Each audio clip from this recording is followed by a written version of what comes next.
Hello everyone, it is 1:30 a.m. so I'm going to make this a quick daily recap for General Hospital for Tuesday, October 20th, and I'm going to skip my intro. Usually I only do that for members because when you're a member, it's a small group, but the intro basically with the subscribe and like and all this stuff I usually say that takes up time is to help build a channel that doesn't work when it's a small group of people. So, you're about to get the benefit of me not doing an intro and just going right to the story. So now you're getting the membership treatment.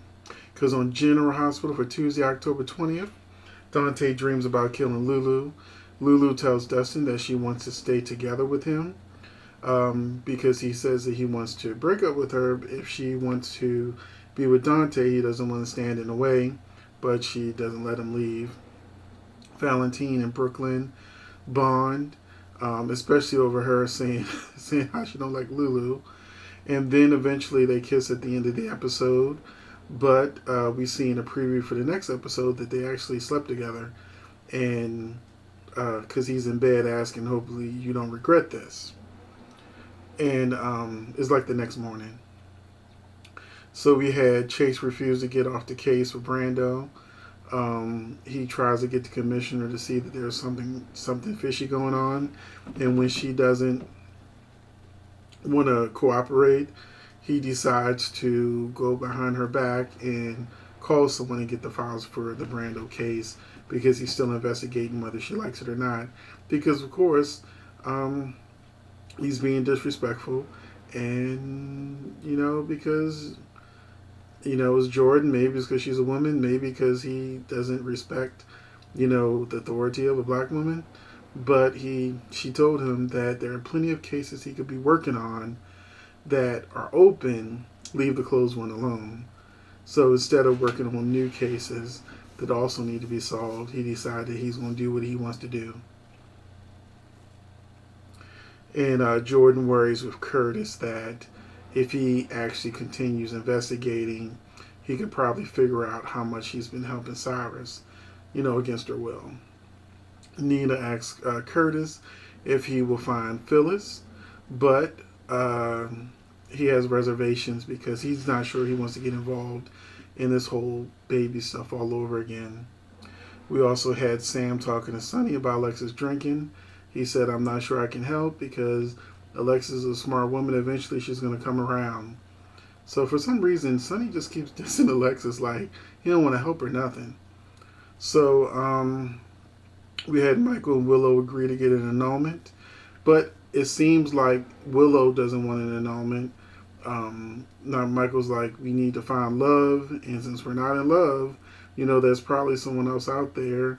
And, Level's gone. So there's no reason for us to stay together. He has a moment with his brother, not realizing he's moved into the mansion. Him and Dante hug, and Dante was listening, and he feels like Willow and Michael have feelings for each other, and he lets them know that the annulment sometimes can take up to a year, and Michael and Willow are like, well, we're not in a rush. This is counter to what we see in most soap operas when somebody gets an annulment, and there's like the next day they're like, oh, the marriage is over.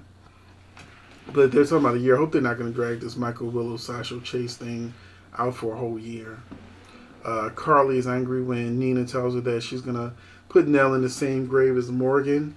And so they have a little bit of an argument before Carly storms off, telling Nina she needs to mind her business. Diane tells Sonny that Carly admitted to wanting Nell dead. So he's just like, ugh. Jordan tells Curtis she's not sure what was in the file that Cyrus wanted because it was redacted. And Curtis say, well, this case is probably the key to everything, why he wants General Hospital and all that. So if the writers made them say that, then we know that this file is going to be the key to whatever Cyrus wants. Sam tries to get Jax to run Aurora without her. Not like she ain't got nothing to do, so she don't want to run her company. Jack says, he's not going to run her half of the company unless he owns it. So she says, I have somebody else in mind who will run a company for me. And she calls Michael and asks him, can he meet with her the next day? So that happened. Brando accepts Cyrus's bodyguard job, and Chase sees them shaking hands, and that was that. So that was the episode. Let me know what you thought about the episode, and I will see you in the next video.